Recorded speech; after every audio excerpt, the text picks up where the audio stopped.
Good morning class. आज के इस लेक्चर में हम लोग डिस्कस करेंगे कॉन्टिन्यूटी के बारे में। अब बात आती है ये कॉन्टिन्यूटी क्या है। सर किसकी कॉन्टिन्यूटी? हम नॉर्मल डेली लाइफ में बात करते हैं कि कॉन्टिन्यूटी कॉन्टिन्यूटी जैसे आप पढ़ाई कर रहे हो तो कॉन्टिन्यूसली कितने देर तक आप पढ़ रहे हो बिना किसी डिस्टरबेंस का, तो क्या वही कॉन्टिन्यूटी की बात कर रहे हैं? यस, उसी तरह की कॉन्टिन्यूटी की बात करते हैं।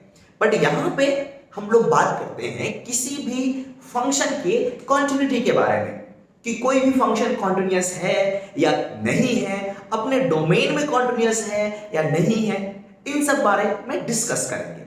अगर आप कॉन्टिन्यूटी सीखते हो तो इसके बाद आप डिफरेंशियबिलिटी ढंग से सीख पाओगे। अगर डिफरेंशियबिलिटी आपको आती है तो आप डिफरेंशिएशन सीख पाओगे। अगर आपको डिफरेंशिएशन आती है तो आप इंटीग्रेशन कर सकते हो। इंटीग्रेशन अगर आती है आपको, अगर आप सीखते हैं आपको एरिया अंडर कर्व अच्छे से समझ में आएगा। उसके बाद में आप बहुत सारे चैप्टर्स जैसे डिफरेंशियल इक्वेशंस हैं तो डिफरेंशियल इक्वेशन में आपको सारा चैप्टर मिक्स करके आएगा, जैसे डिफरेंशिएशन, इंटीग्रेशन, बहुत सारी चीजें। तो इसके लिए सर इंपॉर्टेंट है आपका कॉन्टिन्यूटी का आना। एंड कॉन्टिन्यूटी वो सीख सकता है जिसे लिमिट अच्छे से आती है।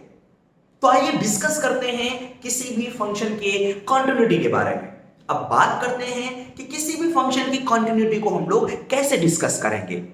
तो किसी भी फंक्शन की कॉन्टिन्यूटी हम लोग दो चीजों पे दो तरीके से डिस्कस करेंगे। एक ऐसा मेथड होगा कि सर फंक्शन का ग्राफ ड्रॉ कर लो और उसको देख लो कि ग्राफ आपका कॉन्टिन्यूअस है या नहीं है, तो वहां से बता सकते हैं। This method is known as graphical method. एक दूसरा मेथड होगा कि किसी फंक्शन के ग्राफ अगर आप डिफाइन नहीं कर पाते हो तो उसे हम लोग सॉल्व करके देखेंगे। That method is known as analytical method. तो आइए बात करते हैं कॉन्टिन्यूटी ऑफ फंक्शन के बारे में। So write down continuity.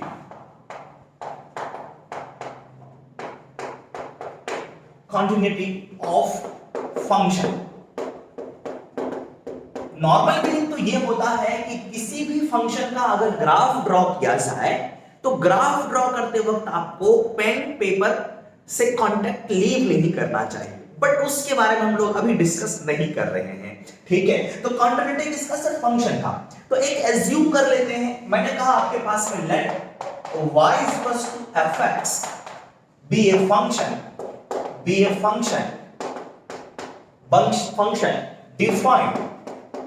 defined at x is equals to a, कोई भी आर्बिट्रेरी कोई भी मैंने पॉइंट ले रखा है, ठीक है, and its neighborhood and its vicinity लिख लेता हूं मैं यहां से। yes, vicinity and its vicinity का मतलब है नेबरहुड में किसी भी पॉइंट के जस्ट आगे और जस्ट पीछे। फंक्शन क्या है? डिफाइंड है, ऐसा मैंने एज्यूम कर रखा है।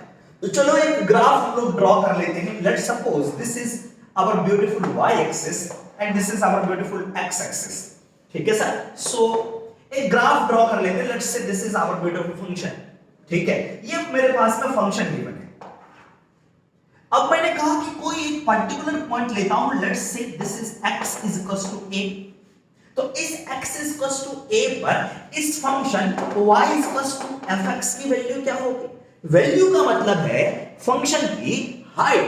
तो इस पॉइंट पर अगर मैं हाइट की बात करता हूं तो आप यहां से देखो।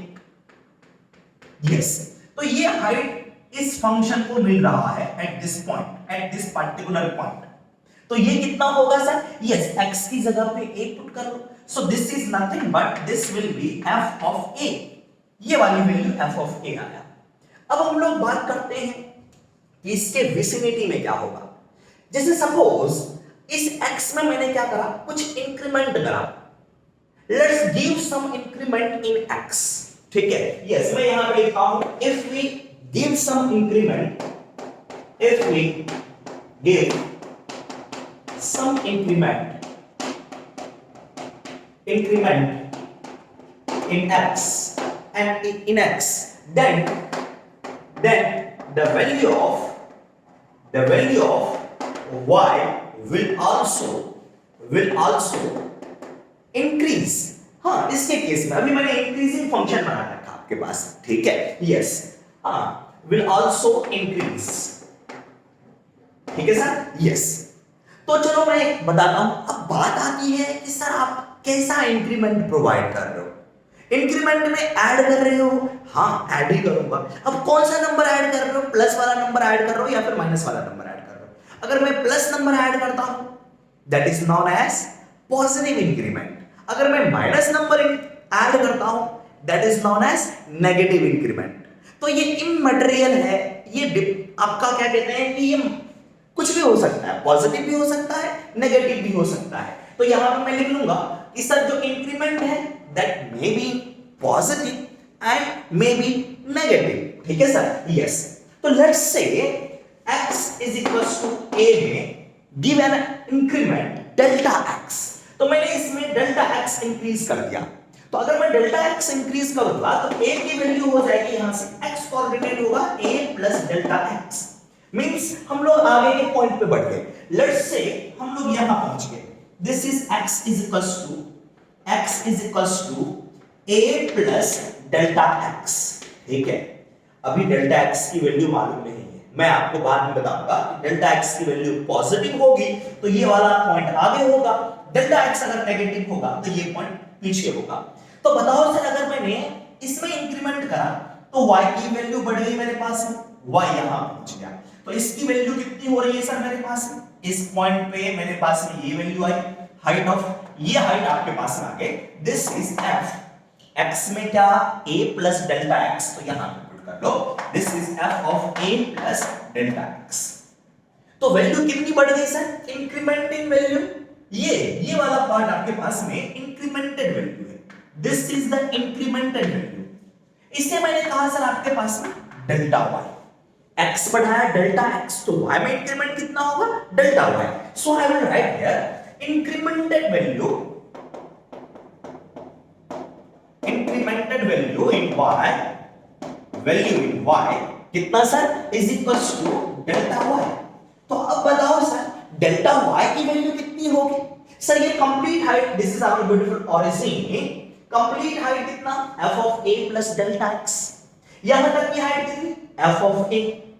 तो ये डेल्टा y कितना होगा sir? Complete minus this means f of a plus delta x minus f of a। तो यहां से मैं लिखूंगा sir delta y is equals to f of a plus delta x minus f of a, ये हो गया। अब बात करते हैं फंक्शन की कॉन्टिन्यूटी के बारे में कि सर कॉन्टिन्यूअस का मतलब क्या है? कॉन्टिन्यूअस का मतलब ये है कि सर एक पर्टिकुलर पॉइंट पर फंक्शन की हाइट, उसके जस्ट आगे फंक्शन की हाइट, उस पॉइंट के जस्ट पीछे फंक्शन की हाइट सेम होना। अगर उसके आगे पीछे मींस विसिनिटी में, किसी भी पॉइंट के विसिनिटी में फंक्शन की हाइट सेम बनी रही, it means function is continuous at that point. बात आई समझ में? जैसे सपोज आप मान लो आप स्टडी कर रहे हो, आप पढ़ रहे हो लगातार, आपने 2 घंटे तक पढ़ी, ठीक है सर? यस। कोई आपको ऑब्जर्व कर रहा है कि सर आपने देखा कि लेट सपोज आपने 1 बजे से पढ़ना स्टार्ट करा, किसी ने देखा कि 1:15 तक वो पढ़ रहा है, उसके बाद उन्होंने देखा कि 17 में भी पढ़ रहा है, इसका मतलब उसके बीच में भी वो पढ़ ही रहा होगा, ठीक है सर? यहां से एजम्पशन लिया जाता है, एक लिमिटिंग पार्ट ली जाती है, ठीक है सर? यस। तो सेम चीज हम लोग यहां पर डिस्कस करेंगे कि x इक्वल्स टू a पर ये फंक्शन कॉन्टिन्यूअस है या नहीं है। उसके लिए x इक्वल्स टू a पर फंक्शन की वैल्यू और उस a से थोड़ा सा आगे और थोड़ा सा पीछे फंक्शन की वैल्यू सेम होनी चाहिए। तो मैं उसको बताता हूं कि कैसे डिफाइन करेंगे।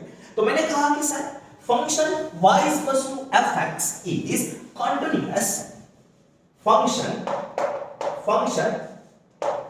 y equals to fx will be continuous at x is equals to a and its vicinity and in its vicinity if, अब देखो सर इसके जस्ट आगे वाला पॉइंट कितना जस्ट आगे जाओगे? 0.00001, यस, उससे भी छोटा हो सकता है। तो जस्ट आगे जाना है, इसकी हाइट कितनी? ये वाली हाइट, इसके जस्ट पीछे ये वाली हाइट। अब बताओ, मैंने जो इंक्रीमेंट करा है इतना ज्यादा, ये दिखाने के लिए कर रखा है। इट मींस इंक्रीमेंट मैंने काफी छोटा कर दिया। इंक्रीमेंट मैंने करा डेल्टा एक्स, अगर मैंने इंक्रीमेंट को काफी स्मॉल कर दिया, इट मींस डेल्टा एक्स को काफी मैंने जीरो के पास कर दिया, तो बताओ y में इंक्रीमेंट कितना होगा? सर ये मैंने बढ़ाया नहीं, ये काफी, ये यहां आ गया, ये पहुंच के यहां आ गया। इसका मतलब ये जो हाइट बढ़ी थी ये भी किसके इक्वल होगी सर? जीरो की इक्वल होगी ये हाइट में इंक्रीमेंट। यस, तो मैं लिखूंगा इन विसिनिटी इफ आपके पास में delta y is equals to 0 as delta x tends to 0। अब बात आती है टेंड्स की, तो टेंडिंग वैल्यू को हम लोग कहते हैं लिमिटिंग वैल्यू। तो चलो हम लोग फाइंड आउट करेंगे यहां से लिमिटिंग वैल्यू कि सर लिमिट आपके पास में delta x tends to 0 then delta y is equals to 0। Delta y की वैल्यू 0 की इक्वल हो जाएगी। ठीक है सर? यस, इस डायग्राम को मैं मिटा रहा हूं। ठीक है? यस। अब देखो क्या होगा आपके पास में कि डेल्टा y की वैल्यू पुट कर लेते हैं। डेल्टा y इतना आया, इसे मैंने पुट करा, so I will write here limit delta x tends to 0, delta y is f of a plus delta x minus f of a is equals to 0। आप देख सकते हो this is our constant value, है ना? ये constant function की value होगी। इसको मैंने राइट साइड ट्रांसपोज करा, so limit delta x tends to 0 f of a plus delta x is equals to f of a। this is what value of function at x is equals to a। हाँ, यहां पे मेरे पास में ये result आया। ठीक है sir? Yes. अब इसे हम लोग डिस्कस करते हैं। ये कॉन्टिन्यूटी का कॉन्सेप्ट है। अब मैंने कहा कि ये जो डेल्टा x है ये प्लस है, मींस पॉजिटिव इंक्रीमेंट। चलो, तो मैं लिखता हूं if increment is positive, case first में आपके पास, ठीक है? इफ इंक्रीमेंट इज पॉजिटिव, अगर पॉजिटिव इंक्रीमेंट है तो डेल्टा x की जो वैल्यू होगी आपके पास में काफी small, this is equals to, काफी स्मॉल का मतलब infinitely small, this is plus h। Positive increment की वजह से प्लस लिखा हूं, h ऑलरेडी पॉजिटिव नंबर है। ठीक है सर? यस। तो यहां पे पुट करते हैं, हमारे पास क्या होगा sir? This is equals to limit, यहां पे delta x tends to 0, delta x के बदले में क्या लिखूंगा? Plus h। सो यहां पे h टेंड्स टू 0, यहां पे पुट कर this is f of a plus h, s delta x की जगह पे plus h is equals to f of a। और आपको याद है सर ये क्या लिखा हुआ है? f of a plus h, limit h tends to a, h tends to 0। Sir, this is nothing but this is the right hand limit at x is equals to a।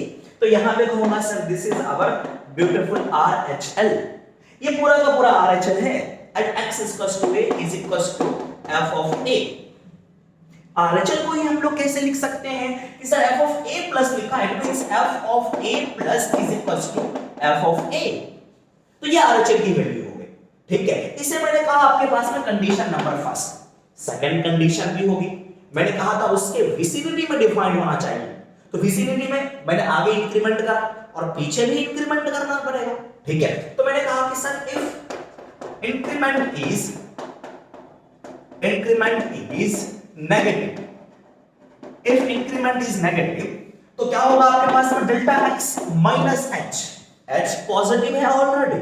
चल put करते हैं यहां से, तो यहां put करूंगा sir limit h tends to 0, delta x की जगह पे माइनस h रखूंगा, माइनस h टेंड्स टू 0, तो h की वैल्यू 0 ही टेंड करेगी। ठीक है सर? यस। अब यहां पे पुट कर दो this is f of a minus h is equals to f of a के इक्वल आ गया। और इसे क्या कहते हैं सर? इज इट विजिबल और नो? चलो यहां तक तो दिख रहा है, इसके बाद मैं लिख रहा हूं यहां से। ठीक है सर? इसे मिटा देना। हाँ, अब कॉपी करते जाएंगे सर। यस। तो अब यहां पे इसको क्या कहते हैं? This is known as LHL। ये क्या है? LHL आप कह सकते हो। This is LHL is equals to f of a। LHL को हम लोग बोलते हैं f of a minus is equals to f of a। This is equation number second. तो from first equation and second equation से हम लोग कह सकते हैं फॉर कॉन्टिन्यूटी के लिए ये भी होना चाहिए, कॉन्टिन्यूटी के लिए ये भी होना चाहिए, तो दोनों को मैं मिक्स करूंगा, ठीक है सर। तो from equation first and second, from equation first and second, this is LHL is equals to RHL is equals to F of A, ठीक है सर।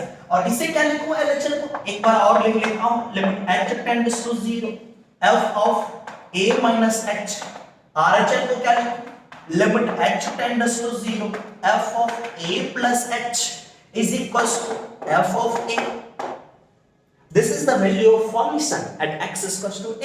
ये कंडीशन आया, condition for continuity of function, continuity of function, this is the condition for continuity of function, very important, ठीक है sir. अब देखो यहां पे सर इसका मतलब क्या है, ये LHL है और RHL, अगर LHL और RHL इक्वल होते हैं, LHL is equals to RHL अगर आपके पास में आ गया, इसका मतलब है लिमिट एग्जिस्ट कर रहा है। अब LHL RHL मैंने कहां पे निकाला है sir, at point A, means at point A limit exist. तो सर ये वाला जो पार्ट है आपके पास में, हाँ, इस वाले पार्ट को हम लोग डायरेक्टली लिख सकते हैं इस तरह से कि फंक्शन f ऑफ x की value limit x tends to A पर equals to f of A, this is our second condition. आप ये भी लिख सकते हो और ये भी कंडीशन लिख सकते हो। ये कंडीशन आप कब लिखोगे मैं आपको बताता हूं, अगर आपके पास में फंक्शन जिसकी लिमिट मालूम है, आप डायरेक्टली कैलकुलेट कर सकते हैं, तो उसके लिए हम लोग ये यूज करेंगे। नॉर्मल फंक्शन के लिए ये कब यूज करेंगे, जब आपके पास में कुछ फंक्शंस हो। मैं आपको कुछ फंक्शंस के बारे में बता रहा हूं कि कुछ फंक्शंस में से कौन-कौन से फंक्शंस होंगे।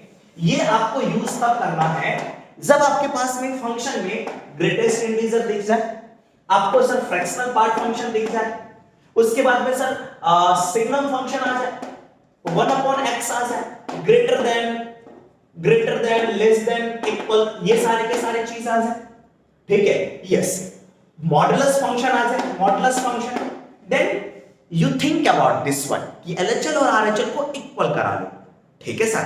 हाँ, अब अगर नॉर्मल फंक्शंस आपके पास में गिवन है, जैसे कि दे दिया f of x is equals to 3x minus 5, अगर इस तरह से फंक्शंस हैं तो इस फंक्शन को कोई प्रॉब्लम ही नहीं है, हम लोग इसका लिमिट आसानी से निकाल सकते हैं किसी भी पर्टिकुलर पॉइंट पर। अब बात आई सर आपने कहा कोई प्रॉब्लम नहीं है, इसका क्या मतलब है, x की जगह पे कोई भी वैल्यू पुट करो आंसर मुझे मिलेगा, अनडिफाइंड नहीं हो रहा है, ठीक है सर। तो यहां पे हम लोग नॉर्मल इसका लिमिट कैलकुलेट कर लेंगे। गेटिंग माय पॉइंट और नॉट? यस, और भी आपको आगे डिस्कस करके बताऊंगा। तो ये है आपके पास में बेसिक कॉन्सेप्ट किसी भी फंक्शन की कॉन्टिन्यूटी को चेक करने के लिए। This method is known as analytical approach. ये जो आपके पास में दिस इज एनालिटिकल मेथड। दूसरा मेथड होगा ग्राफ ड्रॉ करके, ठीक है सर। यस, चलो एक और चीज हम लोग बात करते हैं यहां पे कि हमने जो यहां पे कॉन्टिन्यूटी फाइंड आउट करी है eight x is equals to a, this is known as continuity of function at a particular point at a। तो मैं कहूंगा कि sir continuity at a point हमने निकाला continuity at a point, ठीक है sir. this is the continuity of at a point। बाद में हम लोग एक पॉइंट पे ना निकाल के इंटरवल में चेक करेंगे किसी भी फंक्शन की कॉन्टिन्यूटी के बारे में, ठीक है सर। यस, प्लीज इसे नोट कर लें। इसके बाद हम लोग ग्राफिकल मेथड्स के बारे में देखेंगे।